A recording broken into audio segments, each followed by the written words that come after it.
Hello everybody and welcome back to Red Eagle Politics. Make sure you guys like this video down below and subscribe to the channel if you are new. So Alberta, a lot of talk about them possibly holding a referendum for separation or secession or whatever you want to call it from Canada. A lot of people, they're very conservative and they're very fed up with the Liberal leadership, and they just, again, gave the Liberals their highest seat total in, almost 10 years or so. So you kind of see what's going on here in Alberta. They're upset, and their premier, which is basically the equivalent of a state governor in the United States, has come out and said that she will respect the outcome of a separation referendum, whatever it is, saying her job is to bring the temperature down. Not exactly a full endorsement, but basically saying it's on the table.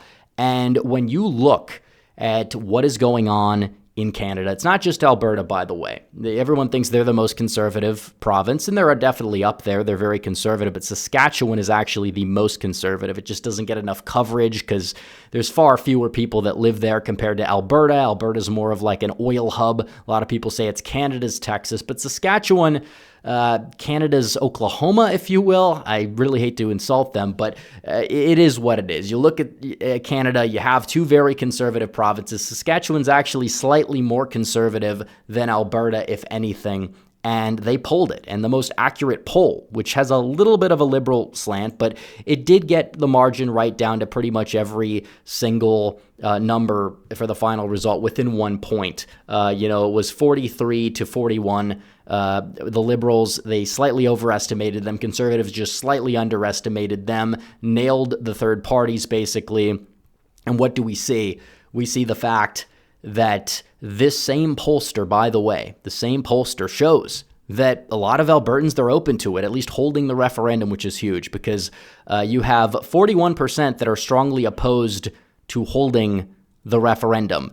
11% are just moderately opposed. They probably would be fine with it. And then you look at the percent that's in favor, because there's been so many polls that show only 30-some% of, Albertans want to leave or whatever, and it's in the low 30s on a good poll for separation. But you look at this and it's like you have half that are in favor of holding it. Now, it doesn't mean that they're going to vote to leave. I think that maybe in the future they could. Saskatchewan could, and Quebec, for other reasons, could. I've said it for a while. Canada's borders are not going to look the same by 2100 because you have too much, cultural difference between Alberta and Saskatchewan from places like Vancouver and Toronto, and then Quebec is kind of like on its own wavelength with this whole French ties, whatever. They're kind of like their own nation. It's like the France of the Western Hemisphere, and there's some Francophone ridings and other Atlantic provinces that probably would want to join them if they did separate. So you have that, but on top of it, it's like you look at this,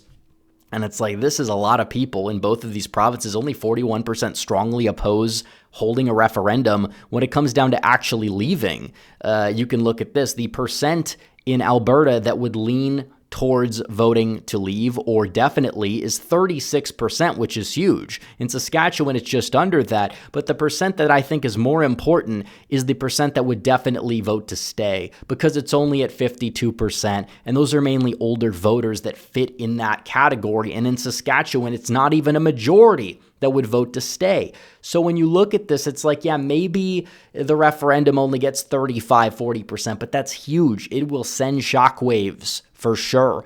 And maybe in the future, 10, 20 years down the line, people would be more fed up in Alberta, more fed up in Saskatchewan, and they would be more likely to vote to separate from Canada. And you could have possibly in the future those two areas joining the U.S. And we talked about how Alberta wouldn't be like a surefire red state if you just plopped it in the United States. But it's a long process. And over time, if they actually separated from Canada because they're so fed up and they'd want to join America, at that point, they probably would be some sort of a red state, maybe more like an Alaska type. They wouldn't be super socially conservative, but they'd be more like right-wing populist, obviously on things like gun rights. They'd be kind of more, I guess you would say like libertarian-esque, kind of like Alaska, but still probably would vote Republican, especially because of the big oil industry, similar to what we see in the state of Alaska.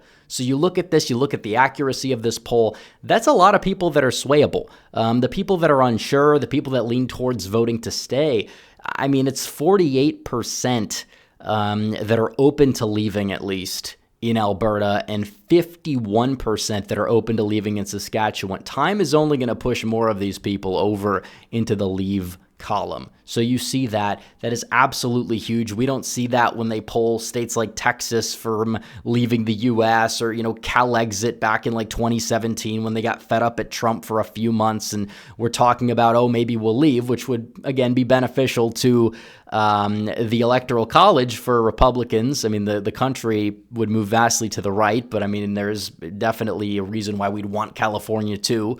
We need the economy. We can win without California. Hopefully California one day can come back to its senses, come back to reality. But when you look at this, it's absolutely astounding.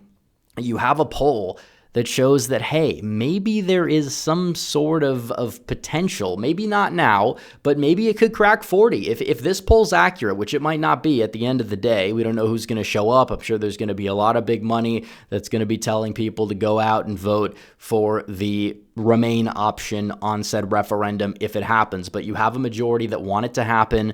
There's a lot of positive potential developments that you could have for the leave side over the next 20 years. Yeah, I could see Canada kind of like have I guess you would say, peaceful balkanization if the government allows it, because Quebec, they want out. You have Alberta, a lot of them, they want out. Maybe not a majority in any case, but still, you look at what's going on with Saskatchewan. They possibly want out. Then at that point, what would the map exactly look like? Like, we talk about the 51st state thing as a joke. If Canada just completely separates into a bunch of other countries, and then maybe you get a couple joining the U.S., maybe time will, I guess, 30, 40, 50, 60 years down the line, maybe the 51st state thing that Trump is talking about, maybe it could happen in some form. Definitely Canada's become extremely liberal, but by then, if you see this pushback and if you see, success of the conservative provinces, maybe that's going to change. Maybe it's going to change. Maybe what we know as Canada today will just end up being Ontario. And then you'll have, like, I don't know, Quebec take, who knows what the map is going to look like. This is just theorizing what could possibly happen. But the fact that you have political leaders in Alberta are, they're fine with the referendum. The fact that an increasing number of people support the idea of the referendum, the percentage that is, strongly in favor of holding the referendum, 28%, they're going to vote for it. 20% moderately in favor. A lot of those people might vote for it, to the point where, yeah, there's a chance that it's going to have an interesting result. Now, it might not be a leave. I don't think it's going to be. But at the end of the day, neither was Scotland's, but they still put up a decent fight back in 2014 to leave the UK. And generationally, a lot of younger generations did want to leave the UK. Maybe that would happen someday. Maybe it wouldn't. I'm not entirely sure. But what's going on in Canada? Wexit. Is Wexit possible? The Western, more conservative provinces leaving in our lifetimes, I would say it's very possible. Maybe bordering on probable. Maybe Canada gets their act together. Who exactly knows? But it would be a big middle finger for a lot of fed up conservative Albertans and Saskatchewanians, if that's how you would even pronounce the name of the people from Saskatchewan.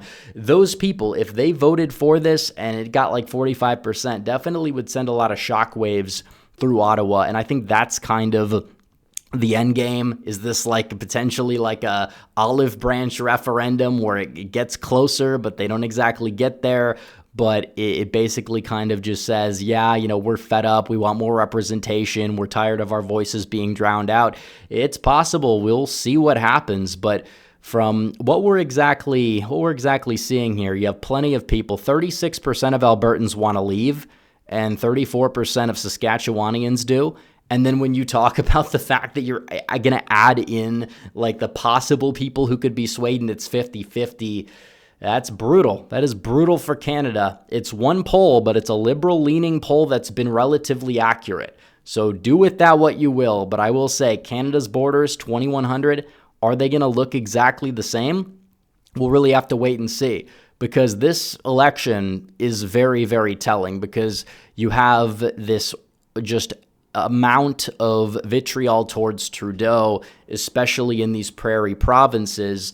And then Trudeau gets forced out, and that's basically what causes the Conservatives to collapse. They didn't lose much support, but the Liberals were able to gain the support from the NDP, from the Greens that were polling relatively high, even some of the Bloc Québécois vote in Quebec. So you look at that, and a lot of those people went Liberal. That had much more of an impact than any joke that Donald Trump said on Truth Social, by the way. A lot of people still won't get that through their thick skulls. I'm not saying Trump as an issue didn't galvanize more like liberal Canadians to vote. It did, but still there's like 30,000 other issues at hand here. Okay, let's be completely honest. The guy, Pierre Poilievre, he lost his own riding. Not exactly a good sign, but he won Alberta by a lot and he won Saskatchewan by a lot, and you have half of those provinces saying, I'm open to leaving. Maybe I don't support it, but you're open to it. That's basically what they're saying. So anyways, guys, thanks for watching this video. Like this video down below, comment down below, subscribe to the channel, hit the bell for notifications so you never miss another video. Follow me on social media. The links are all in the description down below, and I will see you guys in the next one. Red Eagle, out.